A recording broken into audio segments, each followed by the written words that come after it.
গতকাল শনিবার ফ্রুবেল একাডেমিতে ছোট বাচ্চাদের নিয়ে একটা প্রোগ্রাম আয়োজন করা হয়েছিল, যেখানে পার্টিসিপেট করেছে বিএসআরএমের সকল এমপ্লয়িরা। যেহেতু আমার হাজব্যান্ড বিএসআরএমের একজন এমপ্লয়ি, সো আমরাও পার্টিসিপেট করেছি আমাদের বাচ্চাদের নিয়ে।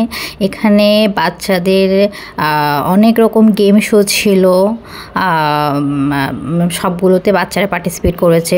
বাচ্চাদের পাশাপাশি অভিভাবকদের, বড়দের জন্য নারী পুরুষ আলাদাভাবে অনেক রকমের গেম শো ছিল।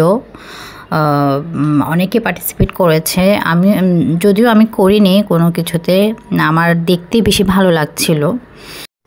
তো আমাদের বাচ্চারা হিয়া জয়িতা অনেক রকম গেম শোতে পার্টিসিপেট করেছে। এই খেলায় এসে শেষ রাউন্ডেই জয়িতা হেরে যায়, এটা ব্যাড লাক বলা যায়।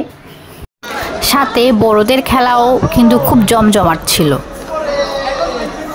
সবচেয়ে মজার ব্যাপার হলো আমাদের হিয়া, ছোট্ট হিয়া, একটা খেলা পিলো পাসিংয়ে ফার্স্ট প্রাইজ জিতে নিয়েছে।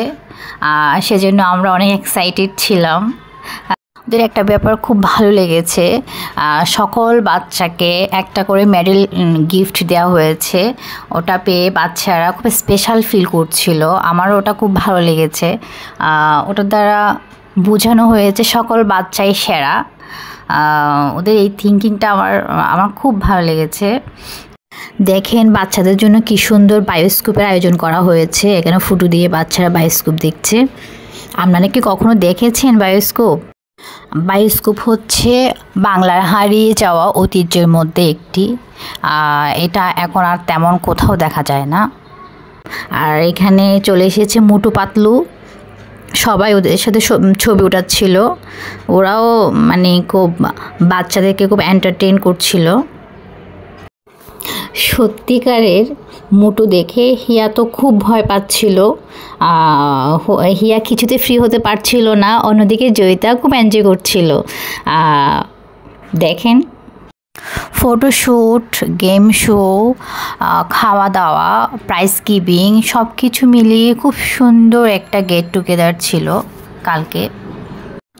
প্রোগ্রামটা আয়োজন করা হয়েছে শুধুমাত্র বাচ্চাদের বিনোদনের জন্য। তো বাচ্চারা খুব বেশি এনজয় করেছে, এজন্য আমরাও অনেক হ্যাপি। সকাল থেকে দুপুর পর্যন্ত এখানে খাবারের অ্যারেঞ্জমেন্টটাও অনেক বেশি ভালো ছিল। আমরা অনেক এনজয় করেছি। তো ভিডিওটি দেখার জন্য অসংখ্য ধন্যবাদ। টাটা, ভালো থাকবেন।